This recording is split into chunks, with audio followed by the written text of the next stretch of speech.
কৃষিবিদ ডক্টর হাবিব মোল্লা।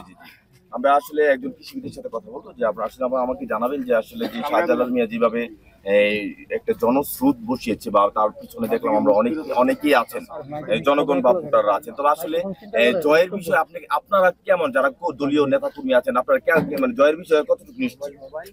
আমাদের শাহজালাল মিয়া দোয়াত কলমের প্রার্থী। আগামী 21 তারিখ নির্বাচন, এই নির্বাচনে উনি জনতার প্রার্থী। 2500-এর আপামর জনতা ওনাকে এই নির্বাচনে নামিয়েছেন এবং জনতার চাপের কারণেই উনি নির্বাচনে এসেছেন। কাজেই জনতা আজকে 2500-এ স্বতঃস্ফূর্তভাবে নেমেছে শাহজালাল মিয়াকে দোয়াত কলমে ভোট দিয়ে পাশ করাতে হবে এবং সবাই প্রস্তুত দীর্ঘদিন পরে নিজের ভোটটা নিজে তারা কেন্দ্রে যাইয়ে দিবেন। কারণ আমাদের সকলের প্রিয় নেত্রী, 17 কোটি মানুষের আশার স্থল আমাদের কৃষক রত্ন জননেত্রী শেখ হাসিনা বলেছেন নির্বাচন সুস্থ হবে, যারা প্রার্থী হয়েছে সবাই আমার শেখ হাসিনার প্রার্থী।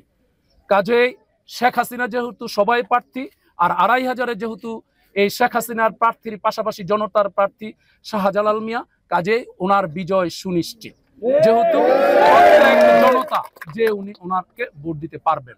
এই কারণেই যেখানেই সুস্থ নির্বাচন হবে সেখানে এরকম জনতার প্রার্থী পাশ হচ্ছে, এই 2500-ও জনতার প্রার্থী পাশ হবে।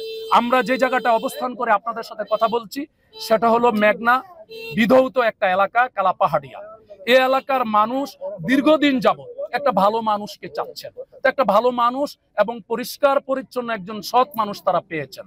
আপনারা খেয়াল করে দেখবেন এখানে যারা এসেছে সবাই কিন্তু এসেছে স্বতঃস্ফূর্তভাবে মানুষকে এই নদী বিধৌত এলাকা একটা কথা বলবার জন্য যে আপনারা ভোট কেন্দ্রে যাবেন, নিজের ভোট নিজে দেবেন, তাহলেই আপনাদের পছন্দের ক্যান্ডিডেট শাহজালাল মিয়া বিজয়ী হবে। বিজয় সুনিশ্চিত। ধন্যবাদ।